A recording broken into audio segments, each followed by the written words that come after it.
Hello friends, welcome to my new episode of my channel. আমি প্রীতিশ, আর এই ভিডিওতে আমি কথা বলবো মুঞ্জিয়া মুভিটা নিয়ে। যেই মুভিটা কিন্তু আমি অনেক দিন আগেই দেখে এসেছি, আমি এই সিনেমাটা হলে গিয়ে দেখে এসেছি, বাট সেই সময় আমার রিভিউ করে ওঠা হয়নি। মুঞ্জিয়ার একটা এন্ডিং এক্সপ্লেন করব, পাশাপাশি হরর কমেডি ইউনিভার্স নিয়েও কথা বলবো। তো চলো, মুঞ্জিয়া যে মুভিটা, এটা বেসিক্যালি হচ্ছে ব্রহ্মদৈত্য এন্টিটিটাকে নিয়ে করা হয়েছে। যে মানে এক কথায় যদি আমি এই সিনেমাটা রিভিউ দিই, আমার কিন্তু বেশ ভালো লেগেছে ছবিটা।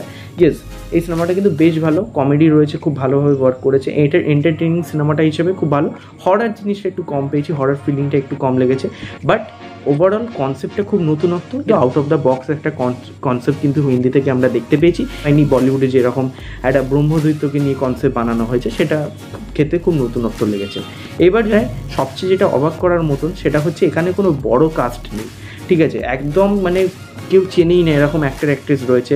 পাশাপাশি এই ছবিটার সেরকম কোনো প্রমোশনই হয়নি। তাছাড়াও জাস্ট বক্স অফিস নাম্বার দেখুন, রিসেন্টলি রিলিজ কার্তিক আরিয়ানের চন্দু চ্যাম্পিয়ন, কিংবা বারে মিয়া ছোটে মিয়া, ময়দান, এই তিনটে বড় ছবিকে মানে বিট করে গেছে। লাইফ টাইম কালেকশন এদের যা হয়েছে, চন্দু চ্যাম্পিয়ন স্টিল এখনও চলছে হলে, তো সেটার কালেকশনও যা হয়েছে সেকেন্ড উইকে এসে কালেকশনটা এদেরকে পুরো ছাড়িয়ে দিয়েছে। কোনো বিগ স্টার নেই, তার সত্ত্বেও ওদের ছবি দেখতে একটা অডিয়েন্স প্রচুর পরিমাণে ইন্টারেস্টেড, এটাই প্রমাণিত হলো।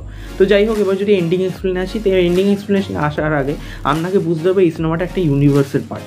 এর আগে যে সিনেমাগুলো বেরিয়েছে ম্যাটাক ইউনিভার্সের তরফ থেকে হরর কমেডির মধ্যে, সেটা হচ্ছে স্ত্রী, তারপর বেরিয়েছে রুহি, তারপর বেরিয়েছে ভেরিয়া, আর এই সিনেমাটা হচ্ছে 4 নম্বর মুঞ্জিয়া।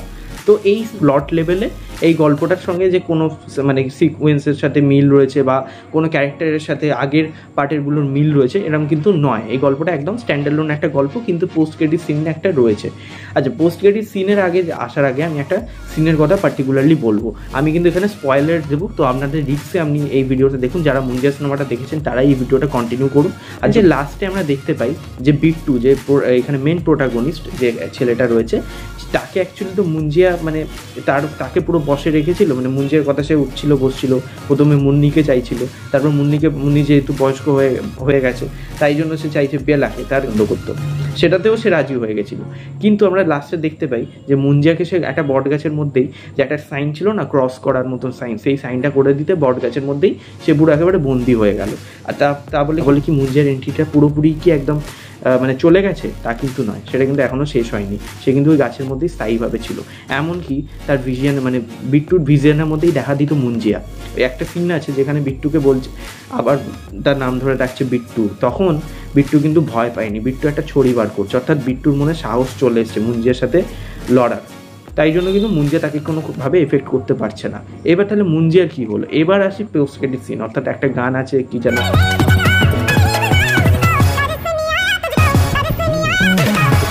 গানটার পরেই কিন্তু একটা পোস্ট ক্রেডিট সিন আছে। সেখানে আমরা দেখতে পাচ্ছি জানা যে ক্যারেক্টারটা, অর্থাৎ স্ত্রী ভেরিয়াতে আমরা যাকে দেখেছি, সে যাচ্ছে জঙ্গলে।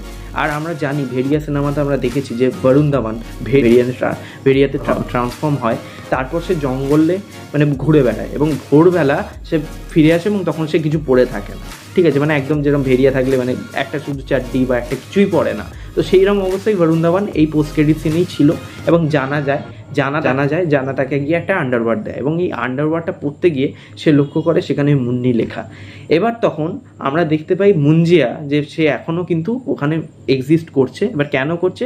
যেহেতু বট গাছটা যে কেটে দিয়েছিল, মানে লোকেদের দিয়ে বট গাছটা কিন্তু কাটা হয়, সেই বট গাছেরই ওই অংশগুলো ওই জায়গাতে ফেলে দেওয়া হয়েছে, তাই জন্য এন্ট্রিটাও ওই দিকেই চলে গেছে, মানে ওদের ওই জঙ্গলের মধ্যেই চলে গেছে। তাই জন্য তখন বলছে মুন্নি।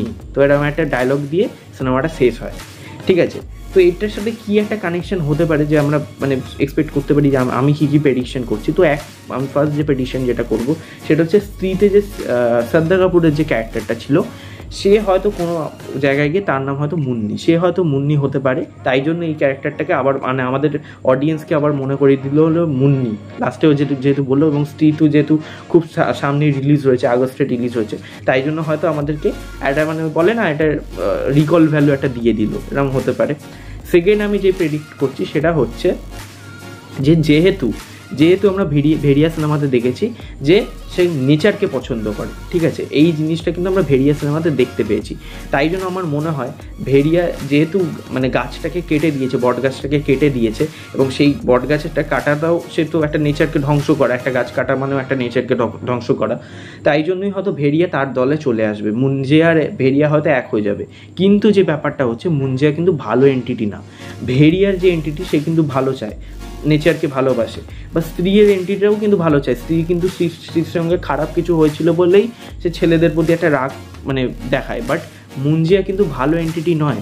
মুঞ্জিয়া চিরকালই চেয়েছে একটা মেয়ের প্রতি অধিকার রাখা, প্রথমে মুন্নির প্রতি, তারপরে মানে যাকে ভালোবাসবে মনে করে যে সেই ওর, এবং তাকে বিয়ে করতেই চাইবে, মানে তাকে মানে পেয়েই ছাড়বে, মানে সে মানে এরকম টাইপের একটা জেদি একটা মানে ভূত ছিল, এবং বাচ্চা টাইপের একটা ভূত ছিল। তাই জন্য তার মধ্যে কিন্তু ভালো জিনিসটা নেই, ঠিক আছে। তো আমার এটা মনে হয় যে কোথাও গিয়ে আমার মনে হয় ভেরিয়ার সাথে মুঞ্জিয়া কানেক্ট হয়ে যাবে, এবং দুজনে একসাথে হয়ে একটা ইউনিটি তৈরি করবে। হয়তো স্ত্রীর সাথে ভেরিয়া বা মুঞ্জিয়ার এই যে ইউনিটিটা যে তৈরি হবে, স্ত্রী ভার্সেস ভেরিয়া মুঞ্জিয়া হতে পারে একসাথে, আমার যেটা মনে হয়। তো এটা সম্পূর্ণ আমার প্রেডিকশন। তো এরপরে আপনাদের মতামত আপনারা কমেন্টে জানাবেন। থ্যাংকস ফর ওয়াচিং দিস ভিডিওটা ভালো লাগলে লাইক করো, শেয়ার করো, সাবস্ক্রাইব করতে ভুলো না, পাশে বেল আইকনটি ক্লিক করতে ভুলো না। নেক্সট ভিডিও দেখা হবে। Tata, take.